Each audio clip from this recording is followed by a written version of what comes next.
Hello and welcome to City Strolls, the series which takes your Grecians out and around wonderful Exeter and glorious Devon to learn a little bit more about them and the wonderful area where we live. You'll be able to read part of these interviews in the Grecian Matchday programme and then shortly afterwards see the rest online, much as you're doing right now.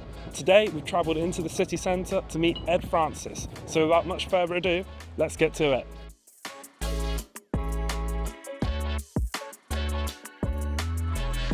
Ed, you moved down about a month ago now from Gateshead. How have you settled into Exeter? Really nicely. I managed to find an apartment pretty quickly, which was probably the main thing. I stayed in the manor house with a couple of the boys and then an apartment came up and I got moved in pretty quickly, got some stuff brought down. So yeah, I've settled in nicely. I mean, when the weather's like this, it's quite easy to settle in somewhere, I suppose. What's the process when you sign for a new club in terms of moving down? Do the club then basically put you up for the first few nights? Yeah, so I think I had 2 weeks or something in sort of with accommodation, a hotel or whatever. And then yeah, for me, I sort of want to move down here and commit and sort of get settled down here, so I feel at home here. I think every boys are different. I'll go home a bit myself to see family and stuff and see my missus and things like that and see friends. But for me, I want to move down here, get settled.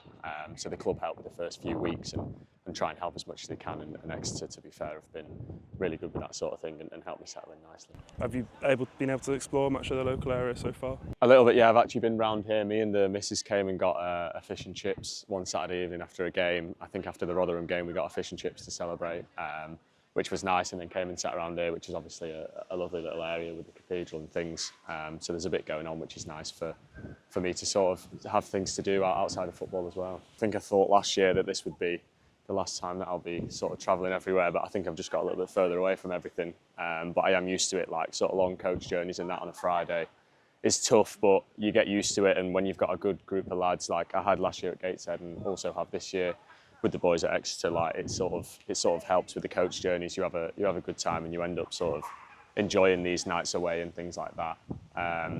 Even though people may think it's sort of difficult, it's nice. You just got to embrace it and enjoy the experience. You've also though moved further away than even Exeter to Gateshead before. You've gone on loan out in Holland and I think Switzerland when you're at Man City and Wolves. What attracted you to do those sort of moves rather than like a traditional EFL loan move? I wanted to go abroad to Holland. I wanted the style of football that attracted me. That was the main thing. And I wasn't really concerned about where I was going. I just wanted my career to be what was right for me. And I thought that was right at the time. I was only 18 when I went to Holland, which is probably a little bit too young. I was living sort of just outside Amsterdam, which is a huge city. Loads going on there. But yeah, I mean, I just wanted to do that. I think life experience-wise, it's probably shaped me into who I am today.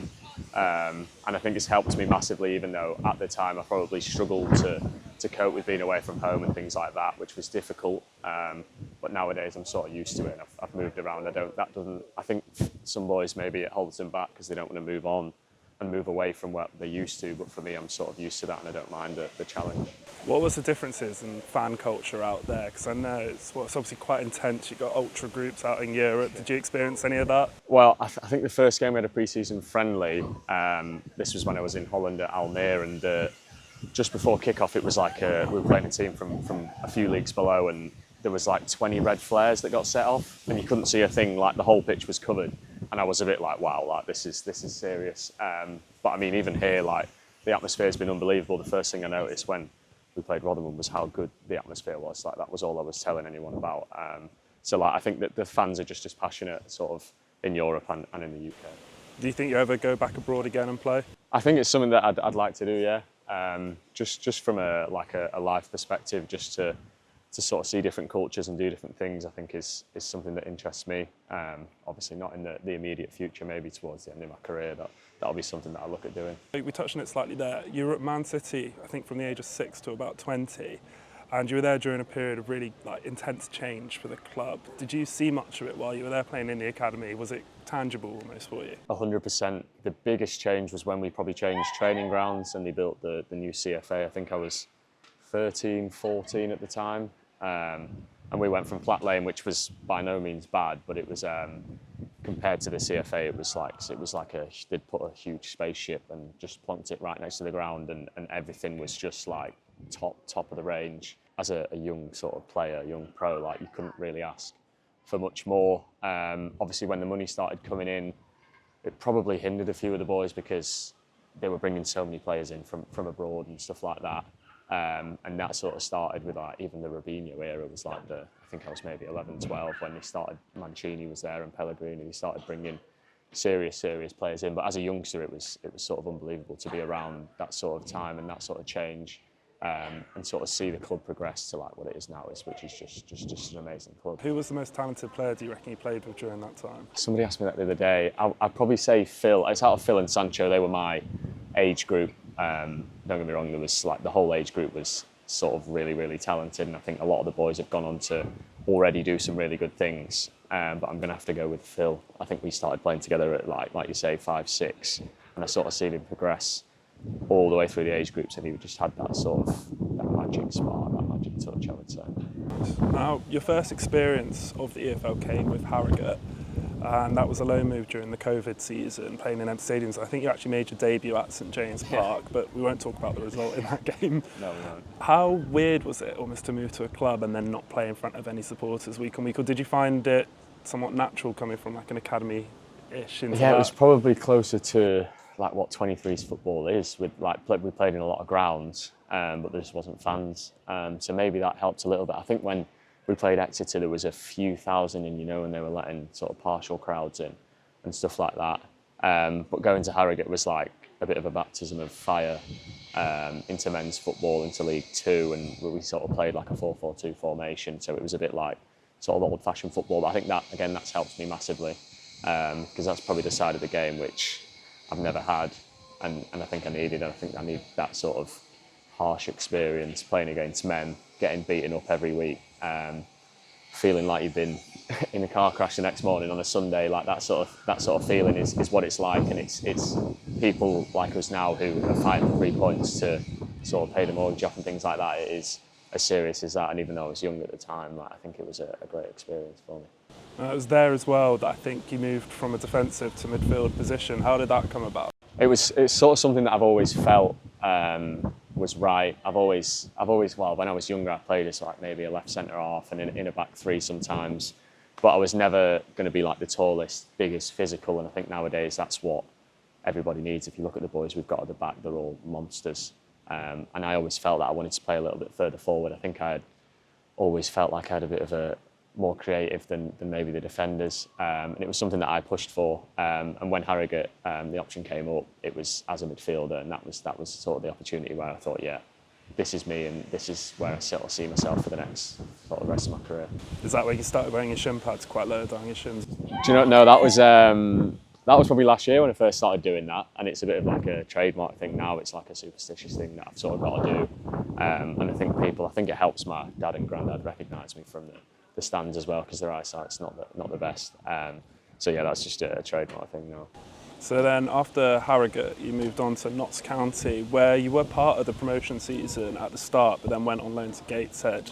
It's almost a bittersweet feeling in that sense that you weren't there to see County over the line, or you like thinking more of the positive with your inclusion in there at the start? I'd probably just go positive. I mean, I ended up having a really good season myself at Gateshead. I started the season in the team at Notts, but the year before I was there and played quite a lot of games. So I had like a really good connection with the club and with the fans, and I only really wanted to see them do well. And even for me, it's still a promotion on my CV, even though I didn't play every game or I wasn't the main man. It was still like a massive joy and a great experience to be part of such a good team with so many good players. So I only look back at that with like sort of positive feelings. And obviously, like you said there, you went to Gateshead, where you probably had the most successful season of your career so far last year. What do you think clicked for you there? I think they just sort of trusted me. They just put me on the pitch and gave me the sort of the freedom to play the way I wanted to play and sort of try and lead and things like that. The manager at the time was brilliant with me. But yeah, it just like you say, it clicked for me. Last year, I think I played in pretty much every game and was a big part of the success that we had. But it was also a really good squad, and I think there's obviously a lot of credit goes down to that. It's sort of not just me that did well; it was all the other boys around me that allowed me to do so well. At Gateshead last year, at the end of the season, it was quite big news not being allowed into the playoffs. Did you know that that was coming at the time in the players? We didn't know. We found out sort of 2 days before the playoff game. It was, yeah, we were obviously gutted as a team. I think we felt like we had a real strong chance of sort of winning those playoffs. Like we had a really busy schedule towards the end of the season and rotated a few things and probably could have finished even higher up. So yeah, we're obviously gutted. At the time, I suppose the only shining light was we had the trophy 3 weeks later. So I mean, if we didn't have that, it would have just been like season's done and see you later, lads, which would have been probably horrendous. I think boys would have struggled to deal with that. But we had a few days where we sort of sulked a little bit, but then I think we had a team night out, and the day after that we were sort of straight back on it, and it was like, we've got a job to do. We need to go and win the trophy final. It's sort of out of our control, and as footballers we can only do what's in front of us and what's controllable. Did you use that frustration then as motivation going into that trophy final against Solihull? Massively. I don't think there was a way we were gonna lose that. Obviously Solihull actually lost in the playoff final to Bromley, so they probably thought they'd win as well. But it was a really good game, and it was again a great experience playing at Wembley, and hopefully something that holds me, you know, when I get to Wembley again, hopefully this year. That is something that I'll have that experience to look back on and have positive feelings towards it. And now moving on to the present day, you've had a couple of matches at League One level now with City. How have you found those so far? How have you adapted to being in the league? I've really enjoyed it. Like, I think the main difference is sort of the intensity. I think boys are just quicker, you get less time on the ball. But I mean, quality-wise, I think hopefully sort of my quality's all right. But I think as a team, we have such good quality, and I think we go into every game now expecting to win. And that's the sort of environment that I want to be around. And luckily, I think I've found it here, where the quality is so high with the boys, and hopefully, like I say, that I fit into that. And yeah, we can have a strong season. You're obviously quite an ambitious guy, and Gary Cobwell mentioned when we first signed you that how much you wanted to come here. What's your ambitions? Like, where can you see yourself maybe in like 5 years' time? You go high up as possible? Yeah, I mean, for me, we did a thing the other day, and I said my ambition is to play in the Premier League. Even when I was sort of really close to it at City and in and around those boys who were at the top level, that was my ambition. And then even being in the National League, I still sort of believe that I can get to the Premier League. So that's my goal is at the end of my career to look back and say, yeah, I've played in the Premier League, and that's my sort of number one target. Nice one, Ed. Well, thank you for joining me on a City Stroll. Yeah, pleasure. Thank you.